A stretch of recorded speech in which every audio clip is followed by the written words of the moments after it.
తిరిగి ఆయన వద్దకు వచ్చినప్పుడు ఆయన మనల్ని ప్రేమిస్తూ తన యొద్దకు చేర్చుకొని మరి మనల్ని ఆయన బిడ్డలుగా, ఆయన స్నేహితులుగా, ఆయన రక్తమిచ్చి కొన్న బిడ్డలుగా మనందరినీ మరి ఏర్పాటు చేసుకుంటాడు.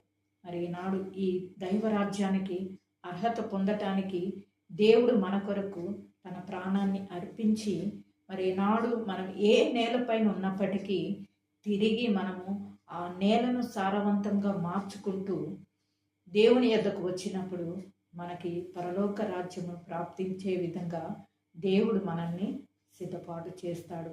ఈ రీతిగా మనము మనల్ని పరిశీలించుకుందాం, మన హృదయాలను సరిచేసుకొని మరి సారవంతమైన నేలగా మలుచుకొని దేవుని యందు జీవించుటకు మనము ప్రయత్నిద్దాం.